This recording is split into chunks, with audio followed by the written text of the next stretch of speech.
Hey, how's it going everyone? Today we are going over the Sword and Shield weapon combo, the basic mechanics, and currently available weapon options and their abilities. This video is intended for beginners or as a refresher for veterans alike, and is part of my weapons guide series.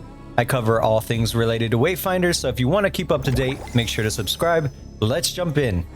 Sword and Shields are currently categorized as guardian weapons and provide a boost to defensive combat style of play.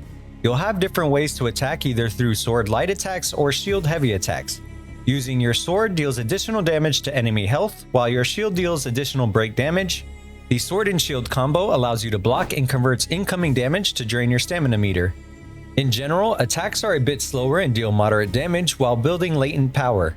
You are able to use animation canceling to get out of enemy telegraphs or attack faster by cutting some of the animations short. This requires use of dashes or blocking right after a melee attack to quickly start attacking again. An important mechanic to understand while using Sword and Shield is latent power, which fills up as you use melee attacks or block incoming enemy attacks. Once the meter is completely full, you'll need to perform a block counter or shield slam to grant a pip. These are small points above your weapon ability near the bottom of the screen. You can store up to 3 of these, and using a weapon ability will consume all pips while increasing the ability's effectiveness depending on how many pips were used. You can perform a block counter by blocking an attack and using your heavy shield attack immediately after. This will reward 1 pip. Using and holding your heavy shield attack will also slam the ground, granting a pip as well. You can also gain a pip by using your jump shield slam attack. Let's take a look at the Sword and Shield weapons available at this point of early access. Every champion who's carried Grim Harvest has died a gruesome death, but only after vanquishing their enemies.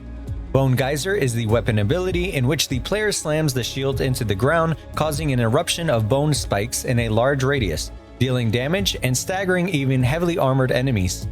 This does additional damage for each latent power pip consumed. Important bosses to farm include the First and Storm Twins.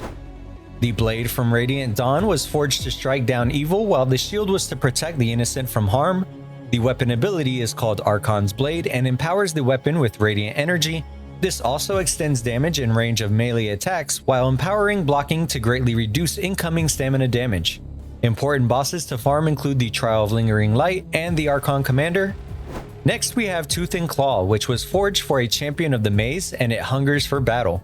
Shredder Toss is the weapon ability and launches the shield to tear through and bounce between enemies. This ability does additional damage for each pip consumed and has a really cool animation. Important bosses to farm include Knight Small and Argent Hand.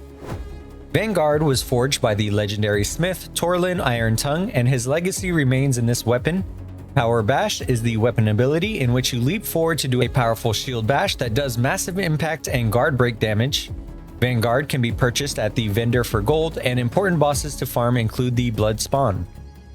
This concludes the beginner's overview for the Sword and Shield weapon combo and mechanics.